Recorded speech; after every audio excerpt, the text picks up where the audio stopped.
UP TGT का result जारी कर दिया गया है और अब संभावना बन रही है कि यूपी पीजीटी का रिजल्ट भी बहुत ही जल्द आ जाएगा। मुझे लगता है कि यूपी टीटी की परीक्षा के बाद कभी भी यूपी पीजीटी का रिजल्ट आ सकता है, क्योंकि उसमें जो रिजल्ट होता है ना, उसमें जो आपकी लिखित परीक्षा हुई है और जो आपका इंटरव्यू हुआ है, दोनों को मिलाकर फाइनल मेरिट तैयार की जाती है। तो थोड़ा सा वेट करिए, यूपी पीजीटी का रिजल्ट भी आ जाएगा। फिलहाल दोस्तों, जितने भी लोग सफल हुए हैं तो सीट की संख्या से 1.5 गुना लोगों को सफल घोषित किया गया है। यानी कि जो लोग भी इस लिस्ट में हैं वो अपने आप को अंतिम रूप से चयनित नहीं मान सकते हैं। अभी डॉक्यूमेंट वेरिफिकेशन करवाया जाएगा और 1.5 गुना लोग बुलाए गए हैं। तो मतलब यहाँ पर ये बनता है कि जितने भी लोग सफल हुए हैं उनमें से 1/3 अभी बाहर हो जाएंगे। तो अंतिम रूप से चयनित कितने होंगे ये तो आपको पता ही है कि जितनी सीटें हैं उतने ही लोग चयनित होंगे। और कुल मिला के जो सीटें थीं 3539 कुल सीटें थीं और इसके 1.5 गुना यानी कि 1.5 गुना लोगों को बुलाया गया है। 5308, लेकिन ये राउंड फिगर किया गया है, तो 5309 लोगों को फिलहाल अभी सफल घोषित किया गया है। और इसमें से जितनी सीटें यानी कि 3539 लोग ही सफल होंगे, 3539 लोग ही सफल होंगे और बाकी लोग जो होंगे वो बाहर हो जाएंगे। यानी कि 1770 के आसपास लोग जो हैं ये अभी बाहर हो जाएंगे। तो दोस्तों, यहाँ पर आपने देखा कि जो आपका परिणाम जारी हुआ है फिलहाल उसका जो डॉक्यूमेंट वेरिफिकेशन है, तो संस्कृत का जो है ये 9 जुलाई को होगा, मैथ का 10 जुलाई को, physical education, vocal music, agriculture, Urdu, instrumental music, home science और कॉमर्स का ये 13 जुलाई को, हिंदी का 14 जुलाई को, बायोलॉजी और साइंस का 15 जुलाई, इंग्लिश 16 जुलाई, सोशल साइंस आर्ट का 17 जुलाई को डीवी करवाया जाएगा। और इसके बाद ये तय किया जाएगा कि किन लोगों को बाहर किया जाए और कौन से लोग इन रहेंगे, यानी कि किनको नियुक्ति प्रदान की जाए। बाकी दोस्तों, अगर आप जानना चाहें कि कट ऑफ कितनी गई है तो कट ऑफ के बारे में कुछ भी बताया नहीं गया है। आपको पता होगा कि जब परीक्षा हुई थी उसके बाद एक आंसर की आई थी और आंसर की जारी करने के पश्चात आप लोगों से ऑब्जेक्शन भी लिए गए थे, लेकिन फाइनल आंसर की जारी नहीं हुई और विदाउट फाइनल आंसर की डायरेक्टली आपका जो रिजल्ट है, फाइनल रिजल्ट, इसे डिक्लेयर कर दिया गया है।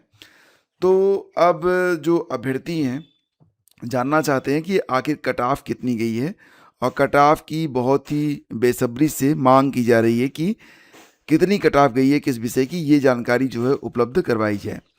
तो फिलहाल दोस्तों, अगर आप देखेंगे ये परिणाम है और इसी प्रकार से सभी विषयों का जो परिणाम है जारी किया गया है, इसमें कहीं पर कट ऑफ वगैरह के बारे में कोई भी जिक्र नहीं है और सभी विषयों का जो कट ऑफ है उसे जारी करने के लिए अभ्यर्थी जो हैं मांग कर रहे हैं। तो ऑफिशियल वेबसाइट पर नोटिस बोर्ड पर जाकर आप अपना जो विषय है उसको और उसका जो परिणाम है उस लिंक पर क्लिक करके आप देख सकते हैं कि आपका नाम इस पीडीएफ में आया है या फिर नहीं आया है। ठीक है, तो देखो फ्रेंड्स, अब बात यहाँ पर ये है कि कट ऑफ कितनी गई, इसको लेकर काफ़ी चर्चा हो रही है। तो बात कर लेते हैं। जैसे कि आप लोगों को पता ही है कि सोशल मीडिया में चर्चाएं होती रहती हैं, लेकिन एक बात तो तय है कि इस बार क्योंकि सीटों की संख्या काफ़ी कम थी और टीजीटी में केवल 3539 सीटें ही थी, 3539 सीटें थी और इन 4539 सीटों पर जो आवेदक थे उनकी संख्या बहुत ज़्यादा थी।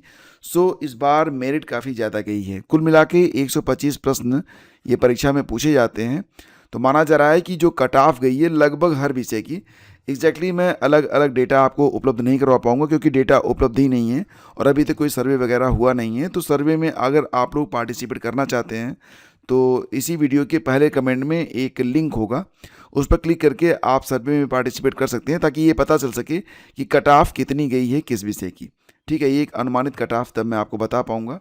फिलहाल ये माना जा रहा है कि 125 ये जो टोटल कुल प्रश्नों की संख्या थी, इसमें अगर देखा जाए तो जैसे कि मान लेते हैं अगर हम कॉमर्स के बारे में बात करें या फिर मैथ के बारे में बात करें या हिंदी के बारे में बात करें, तो आप यही कह सकते हैं कि कॉमर्स के लिए जो कट ऑफ गई है काफ़ी ऊपर है। मतलब कॉमर्स अगर अनरिजर्व्ड है तो माना जा रहा है कि लगभग 122 तक कट ऑफ गई है। ये बहुत ही ज़्यादा कट ऑफ है। वहीं पर दोस्तों, अगर बात करें मैथ के बारे में तो मैथ में भी जनरल में कट ऑफ काफ़ी ऊपर गई है, वो भी मुझे लग रहा है कि 120 के ऊपर ही गई होगी। ओबीसी में भी ये जो कट ऑफ है, हालांकि कुछ बच्चे कह रहे हैं कि उनका 118 पर नहीं हुआ, कुछ कह रहे हैं कि 119 पर हो गया है, कुछ कह रहे हैं कि 111 पर हो गया है। तो पता नहीं फाइनली कितनी गई है। मुझे लगता है कि अगर अनरिजर्व कट ऑफ 120 है तो 119 हो सकती है। अगर मैं गलत हूँ तो आप बिल्कुल मुझे करेक्ट करिएगा। आपका जो मतलब आंकड़ा है, जो आपका अनुमान है, जो आपका कथन है, वो ज़्यादा सटीक होगा, क्योंकि आप एक एस्पिरेंट हैं और आपके साथ और भी लोग होंगे। तो फिलहाल आप ज़रूर बताइएगा।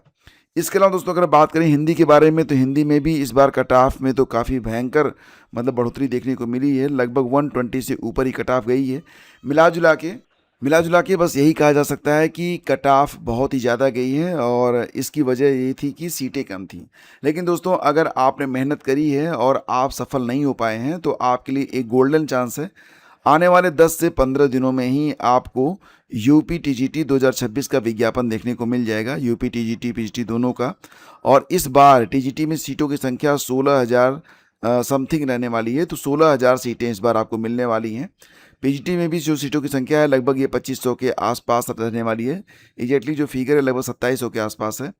तो मतलब ये है कि अगर आपने मेहनत करी है तो आपका इंजन बंद नहीं होना चाहिए, मतलब आपकी स्टडी रुकनी नहीं चाहिए। आप उसी गति से चलते रहें जिस गति से अभी तक आप चल रहे थे, ताकि आप अंतिम रूप से चयनित हो सकें। तो फिलहाल जो दोस्तों आपका रिजल्ट है, इसे आप ऑफिशियल वेबसाइट पर जाकर देख सकते हैं और डाउनलोड करके रख भी सकते हैं। और अगर आप सफल हुए हैं तो अब आप अपने डॉक्यूमेंट वेरिफिकेशन की तैयारी करवाइए। जो भी डॉक्यूमेंट वगैरह लगने हैं तो उसके लिए अब आप लोग बिल्कुल रेडी हो जाइए।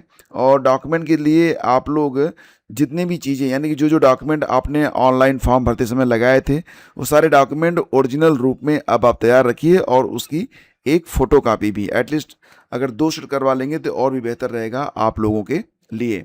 ठीक है। और आज के अखबारों में भी इसके बारे में जानकारी उपलब्ध करवा दी गई है। हालांकि जो बातें मैंने आपको बताई हैं वही बातें यहाँ पर हैं। हाँ, एक बात अलग है कि अब जो है आपका जो डॉक्यूमेंट वेरिफिकेशन होना है उसके लिए 1 जुलाई से यहाँ पर लिखा गया है कि लिखित परीक्षा में औपबंधिक रूप से सफल अभ्यर्थियों की अर्हता अभिलेख परीक्षण हेतु ज्ञाप आयोग की वेबसाइट पर दिनांक 1 जुलाई से डाउनलोड किया जा सकता है।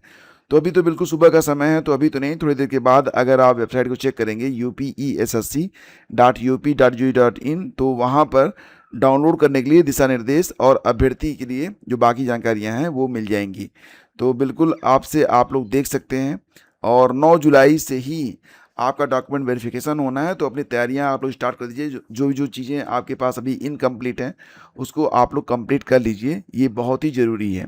ठीक है। और दोस्तों आगे बढ़ते हैं, चलते हैं अगली खबर पे।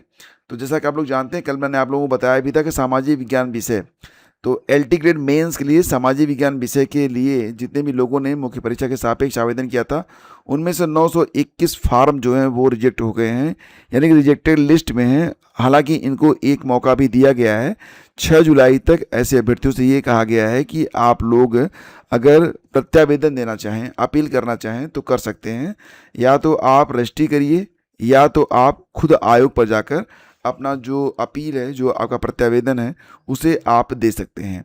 और किन कारणों से आपका जो आवेदन है रद्द हुआ है, तो पीडीएफ में इस बात का भी जिक्र किया गया है। पीडीएफ मैंने आप लोगों को टेलीग्राम चैनल पर दे दिया है। यहाँ पर देखेंगे तो ये आपकी पीडीएफ है और इसमें क्लियर बताया गया है कि किस वजह से आपका फॉर्म रद्द हुआ है। तो अगर आप उस गलती को दूर कर सकते हैं तो बिल्कुल आपको अपील करनी चाहिए। वैसे दोस्तों बहुत बड़ी संख्या में लगभग 369 लोगों के फार्म सिर्फ इसलिए रद्द कर दिए गए हैं क्योंकि उन्होंने एकल विषय के रूप में जो अपना कॉम्बिनेशन था बनाने के लिए राजर्षि टंडन मुक्त विश्वविद्यालय से उन्होंने सर्टिफिकेट कोर्स कर लिया था। ये कोर्स दो साल का था और आयोग ने इसे समकक्ष मानने से मना कर दिया है। हालांकि इनकी संख्या बहुत ही ज़्यादा है, तो मुझे लगता है कि इस पर बहुत ज़्यादा लोग जो है दोबारा से अपील करना चाहेंगे और संभवतः मामला कोर्ट भी पहुंच सकता है।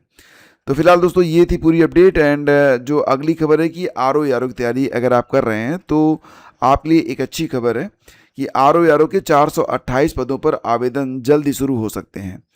तो यूपीपीएससी के द्वारा 2026 के लिए जो आरओ का विज्ञापन है ये जल्दी जारी किया जाएगा। फिलहाल यहाँ पर जो सीटें हैं लगभग कंफर्म हो चुकी हैं, मतलब अध्याचन जो है वो प्राप्त हो चुका है। और इस बार दोस्तों सहायक समीक्षा अधिकारी के सबसे ज़्यादा पद होंगे। तो मतलब मिला जुला के अगर आप ARO के लिए एलिजिबिलिटी रखते हैं, जिसके लिए O लेवल मस्ट होता है, तो आप आसानी से इस बार इस परीक्षा को क्रैक कर सकते हैं। हालांकि RO के लिए O लेवल की आवश्यकता नहीं होती है। सीटें दोनों हैं, लेकिन जो RO है यानी केवल स्नातक के लिए सीटें इस बार कम रहनी हैं। और वहीं पर मुख्यमंत्री अध्येता वृत्ति के अनुसंधानविदों के लिए आयु सीमा एवं अधिमान का शिथिलीकरण नियमावली 2026 को लागू करने के लिए विज्ञापन रुका हुआ था। अब CM फेलोशिप योजना से जुड़े युवाओं के लिए भर्तियों में आयु में छूट और भारांक तय हो चुका है। इसी आधार पर 25 जून को PCS 2026 का विज्ञापन भी जारी हो चुका है। इसीलिए अब RO ARO और दूसरी भर्तियों के शुरू होने में कोई अड़चन नहीं रह गई है। प्रतियोगी छात्रों के लिहाज से देखें तो RO ARO सबसे महत्वपूर्ण भर्तियों में से एक है, और इसका अंदाज़ा आप इसी से लगा सकते हैं कि इससे पहले 2023 में 419 पदों के लिए कुल लगभग 11 लाख अभ्यर्थियों ने आवेदन किया हुआ था, और अब ये भर्ती दोबारा से आ रही है, तो निश्चित तौर से आवेदन बहुत ज़्यादा होंगे। हालांकि परीक्षा में शामिल तो लगभग आधे भी नहीं होते हैं, लेकिन फॉर्म खूब भरे जाते हैं, और इसके लिए मैं मानूंगा कि YouTube चैनल ही उत्तरदायी होते हैं जो फॉर्म भरवा देते हैं, लेकिन अंतिम समय में ऐसे जो अभ्यर्थी होते हैं जिनकी तैयारी नहीं हो पाती है वो विड्रा भी कर लेते हैं। सेवारत शिक्षकों के लिए विशेष TT का होगा आयोजन। तो उत्तराखंड में भी इस बात की घोषणा की गई है कि जो सेवारत अध्यापक हैं उनके लिए एक स्पेशल TT कराई जाएगी। तो अब यूपी में भी उसी तर्ज पर एक स्पेशल TT कराने के बारे में बात कही गई है। और आपको ये भी पता है कि TT परीक्षा ये 2, 3 और 4 जुलाई को होनी है। तो इसके लिए भी जैसे कि जो अध्यापक हैं और इस परीक्षा में शामिल हो रहे हैं, तो उनको विशेष अवकाश भी प्रदान किया गया है। अब सारी तैयारियां हो चुकी हैं। बहुत ही जल्द जो है यूपी TT परीक्षा जो है, आज 1 तारीख है, कल से ये परीक्षा शुरू हो रही है। और जितने भी लोग इस परीक्षा में शामिल हो रहे हैं दोस्तों, एक बात ध्यान रखें, समय से पहुंचना सुनिश्चित करें। क्योंकि अगर आप यूपी टेट परीक्षा के लिए समय से, यानी कि जब आपकी परीक्षा शुरू होनी है उसके 45 मिनट पहले नहीं पहुंचते हैं, तो आप एंट्री नहीं कर पाएंगे। सो बहुत ही बिफोर पहुंच जाएं, और कम से कम अपनी एंट्री को आप सुरक्षित कर लें। अदरवाइज सारे किए किराए पर पानी फिर जाएगा। जब परीक्षा हाल में पहुंच ही नहीं पाएंगे तो सब कुछ बेकार हो जाएगा ना। CM फेलोशिप के भारांक प्रावधान को खत्म करने की मांग की जा रही है दोस्तों। जैसे मैंने आप लोगों से बताया था कि संयुक्त प्रतियोगी छात्र हुंकार मंच ने उत्तर प्रदेश लोक सेवा आयोग के अध्यक्ष को ज्ञापन सौंपा है, और ये कहा है कि CM फेलोशिप के आधार पर मुख्य परीक्षा में अतिरिक्त भारांक दिए जाने के प्रावधान को समाप्त किया जाए। मंच का कहना है कि प्रतियोगी जो परीक्षाएं होती हैं PCS वगैरह, तो इसका आधार समान अवसर, निष्पक्षता और पारदर्शिता होनी चाहिए। मंच ने आयोग से पूर्णतः मेरिट आधारित परीक्षा प्रणाली बनाए रखने और सभी अभ्यर्थियों पर समान नियम लागू करने की मांग की है। मतलब CM फेलोशिप के जो भारांक हैं उनको ख़त्म करने की मांग की जा रही है। और मौसम के बारे में आप देख ही रहे होंगे कि 10 साल में सबसे सूखा फिलहाल, और अगर देखें 125 साल में, तब भी जो है ये पाँचवीं बार ऐसा हुआ है जब जून इतना सूखा है। और ये भी है कि जुलाई में भी बरसात की कोई खास संभावना है नहीं। कौन जिम्मेदार है, कटते हुए पेड़ या काटने वाली सरकारें? धन्यवाद। मिलते हैं आपसे अगली वीडियो में। लाइक और शेयर कीजिएगा।